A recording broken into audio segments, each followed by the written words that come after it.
Olá pessoal, hoje eu estou sozinho para fazer o vídeo. Como eu disse no vídeo passado ou retrasado, esses últimos 2 vídeos são bem pessoais. O último que eu fiz homenagem ao meu pai, né? E hoje eu vou falar a respeito de vinil, uma coisa assim que a Giovana quase não teve contato, a Mayara teve um pouquinho, mas eu peguei bem a fase do vinil, de ir em loja, comprar disco de vinil para valer, né? E eu ainda gosto do vinil, ainda sou um cultuador do vinil, tenho acho que quase uns 1000 discos de vinil.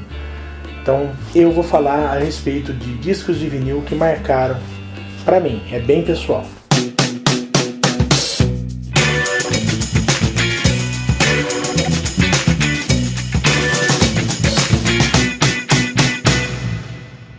Vou começar falando de um disco que marcou a infância de verdade. Ganhei da filha da minha madrinha, da Bel, né? É o Bichos, Bichinhos e Bichões, Xeretas e Tagarelas. É um disco que foi lançado pela Som Livre, mas assim, eu só ouvi falar do meu. A única vez que eu ouvi uma música desse disco em outro lugar que não fosse na minha casa foi o dia que a Fernanda Takai foi no programa do Danilo Gentili e ela cantou a música dos Coelhinhos, que está nesse disco aqui. Foi a única pessoa que eu ouvi, assim, que conhecia alguma música desse disco que não fosse aqui na minha casa. Ele foi lançado em CD faz um pouco de tempo com uma outra capa, né? Esse aqui tá bem detonado, tadinho. Era meu de criança mesmo, assim, de 3 anos de idade, né? Então tá bem detonadão, mas eu guardo com carinho enorme, que é um vinil que marcou bastante pra mim. Tem o CD também, comprei em 2001, né? Mas a capa original tá guardadinha aqui. Então esse é o primeiro disco que marcou pra mim. O segundo disco também é infantil, né? Eu sou geração 80, sou de 75. É o terceiro disco do Balão Mágico, né? Esse aqui, acho que todo mundo que tem mais ou menos a minha idade conhece bem. É o disco que tem Ceia Namora, que tem É Tão Lindo, que tem Amigos do Peito, né? Meu Mocinho, Meu Cowboy. São umas coisinhas assim que tocaram bastante ali perto de 83, 84 mais ou menos. Deixa eu ver de que ano que ele é. Ele é de 84, então tocou bastante 84 e 85, é um que marcou bastante também. O terceiro disco eu não consegui achar na minha estante, que ela tá assim num lugar meio difícil de...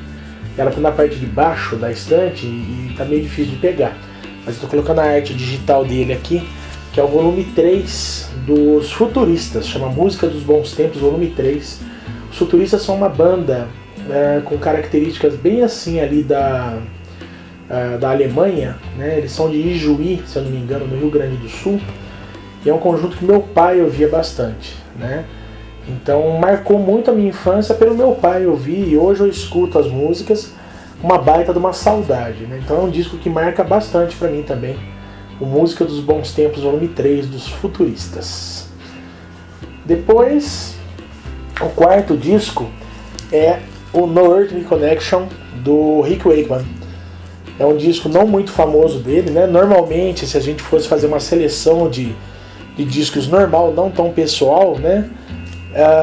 O disco que estaria na minha mão agora seria o Viagem ao Centro da Terra, que é o disco mais badalado do Rick Wakeman, que ele gravou com orquestra, tudo. Mas esse disco aqui, ele é, como eu disse, né, uma seleção pessoal, ele é muito importante ali na minha infância, né? Eu ouvia muito do Luiz Henrique, meu irmão mais velho, mas ele estava bem detonadão, e eu ganhei há pouco tempo, ganhei essa semana do Renato, o pai da Giovana, esse aqui que está em estado de novo, estou muito contente por isso, por sinal. Mas é um dos discos que mais marcaram para mim a fase ali da pré-adolescência, eu ouvi bastante ele. Mais um disco assim que marcou muito por causa da família, né? É o meu quinto, que é o América do Sol. O América do Sol, esse aqui eu acho que é o primeiro volume, tá? A Band que produzia esses discos, né? Produziu mais, mas esse aqui é o que marcou pra mim, porque ele tem assim muita coisa da família Parra, né? A Violeta Parra, Tito Parra, quem mais que tem aqui da família? Tem mais alguém? A Tita Parra, a Isabel e o Angel Parra também. Tem Mercedes Sosa, tem o Vitor Hara, tem também um poema declamado pelo Pablo Neruda. Então é assim, sobre a América de língua espanhola, eu acho que é o melhor disco que tem, a melhor coletânea que eu já ouvi falar, né? Um baita de um disco. Lógico, não é assim um disco que qualquer pessoa vai pegar e falar, nossa, adorei, é lindo, tal, mas pra mim ele marca demais, é uma qualidade mesmo. Agora vamos para os mais recentes, né? O 6º disco não poderia ser diferente, que é o The Dark Side of the Moon, Pink Floyd, né? Também era um disco que na minha infância se ouvia muito aqui em casa. E é um arrasa-quarteirão, dos discos mais vendidos da história, não tinha como ele ficar de fora dessa seleção. Eu gosto especialmente de uma música chamada The Great Gig in the Sky, que tem um solo vocal da Claire Torrey, tá? Que ela improvisou em estúdio em cima de uma base que tinha sido feita. É o disco que tem Time, é o disco que tem Money também, né? Tem On the Run, que é uma música que eles ciclaram em fita de rolo, né? Fita cassete, fita magnética. E eu acho muito legal nesse disco que usaram muitas técnicas de efeitos, e o mais legal é que são efeitos mecânicos. Era tudo feito na base do corte da fita, emenda, umas traquitanas para a fita ficar rodando e para fazer os looping. Hoje você pega e dá um Ctrl+C, Ctrl+V no computador, mas nessa época aqui era preciso muita técnica para fazer isso. Esse disco aqui é um primor, é uma obra-prima da música. Depois vamos para o Brasil, né? Também ali na década de 70, acredito.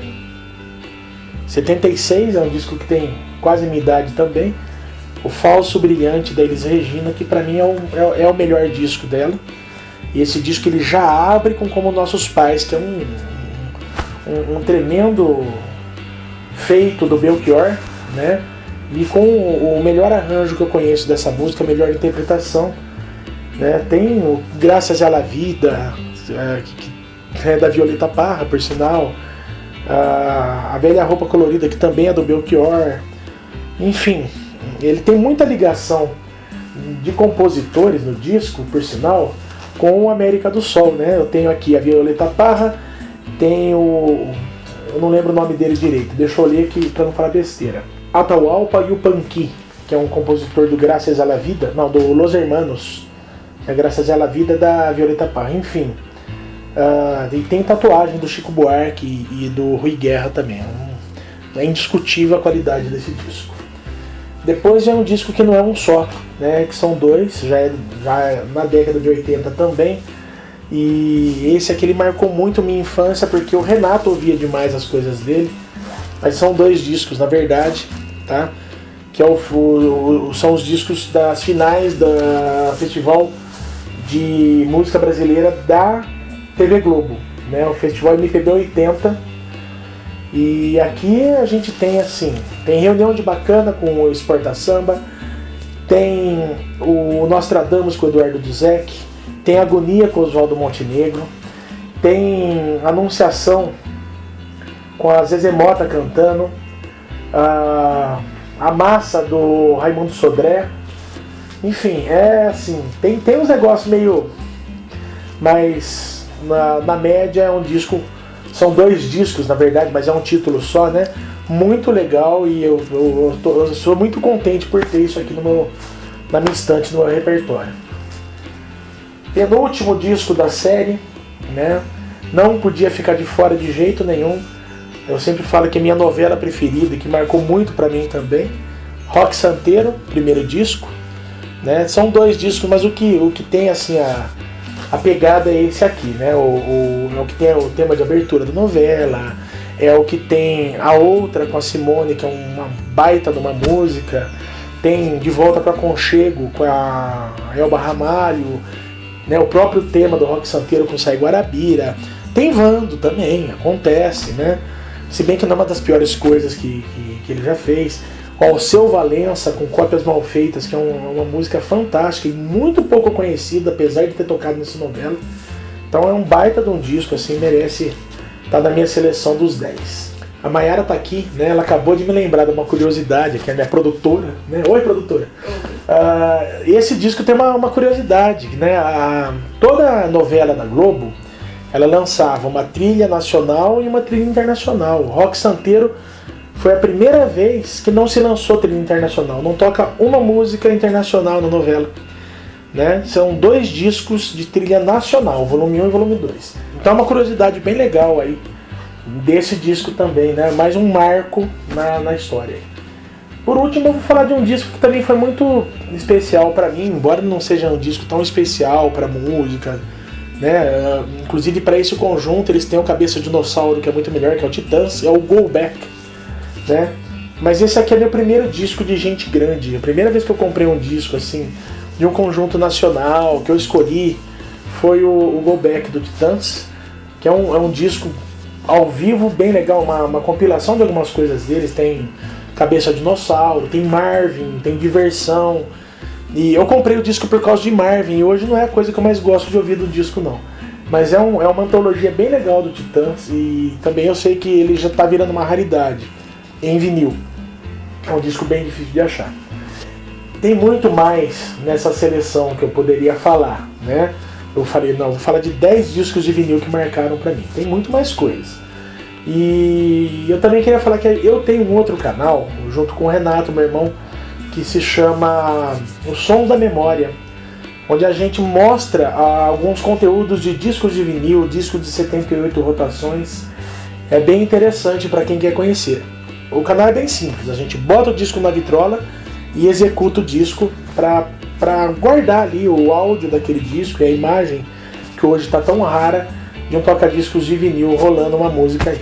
Graças a Deus o vinil, que estava meio que desaparecendo no Brasil, tá com fôlego novo. A gente tem a Polisson produzindo discos de novo, né? E é bem interessante ver o pessoal buscando isso, os DJs tocando lá com os MK, os Technics. Tem um charme todo disso, e o fato da Polisson ter voltado a prensar, né? Eu tenho quase a coleção do Los Hermanos inteira, algumas coisas do Pato Fu, Fernanda Takai também em vinil. É muito gostoso a gente saber que essa é uma mídia que não está morrendo como muita gente achava. Na Europa, inclusive, se produz muito. Então é muito legal isso. Eu vou deixar um linkzinho pro outro canal no final do vídeo, na bolinha, para quem quiser visitar e conhecer essa coisa meio louca da gente rolar umas raridades em vinil. Tem até a narração da Copa de 58 no canal já. Tá certo? Este foi o meu vídeo pessoal. Um feliz ano novo para você, porque, né, semana que vem estamos aí em 2018. E aqui nesse canal a gente sempre fala do que a gente quiser.